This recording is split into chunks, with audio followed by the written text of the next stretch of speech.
बिस्मिल्लाहिर्रहमानिर्रहीम। अस्सलाम वालेकुम। बिनते जमाल इस्लामिक ज़ोन में आप सबको खुश आमदीद कहती हूँ।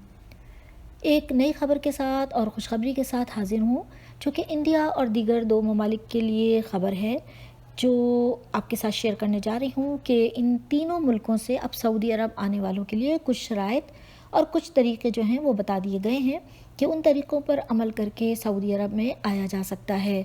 इसी के हवाले से आज बात की जाएगी। आप इस वीडियो को मुकम्मल देखिए ताकि तमाम मालूमात आप तक पहुंच सकें। आपको मैं बताती हूँ कि सऊदी एयरलाइंस ने ये कहा है कि इंडिया, ब्राज़ील और अर्जेंटीना से सऊदी अरब आने वालों के लिए जो शराइत तय की गई हैं उनमें ये शर्त रखी गई है कि वो लोग जो आना चाह रहे हैं सऊदी अरब, तो उनके लिए लाजमी है कि वो अपने मुल्क से पहले निकलें और वो किसी दूसरे मुल्क में जाएं और वहाँ जाकर कम से कम 14 दिन का क़याम करें।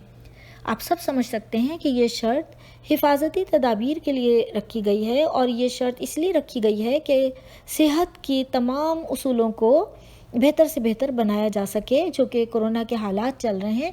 तो इसी वजह से ये कहा गया है और ये शर्त रखी गई है कि इंडिया, ब्राज़ील और अर्जेंटीना से जो भी भाई बहन आना चाह रहे हैं सऊदी अरब, तो उनके लिए लाजमी है कि वो किसी दूसरी जगह जाकर 14 दिन क़याम करें और उनके लिए लाजमी है, ये शर्त है लाजमी, कि PCR की पाबंदी वो लाजमी तौर पे करें।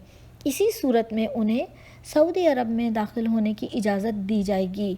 तो कम से कम ये एक अच्छी खुशाइन ख़बर है उन भाई बहनों के लिए जो बार बार ये कह रहे थे कि हम किस तरह सऊदी अरब आ सकते हैं।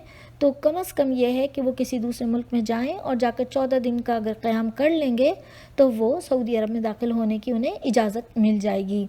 तो और PCR की पाबंदी उनके लिए लाजमी होगी। ये मुख्तसर सी वीडियो मैंने आपके साथ शेयर की। मुझे दुआ में याद रखिएगा और अगर आपने अभी तक मेरे चैनल को सब्सक्राइब नहीं किया तो कर लीजिए, बेल आइकन को प्रेस कर लीजिए।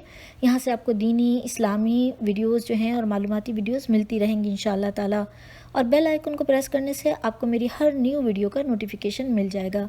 इजाज़त दीजिए। अल्लाह हाफिज़। अल्लाह निगहबान। फ़ी अमान अल्लाह।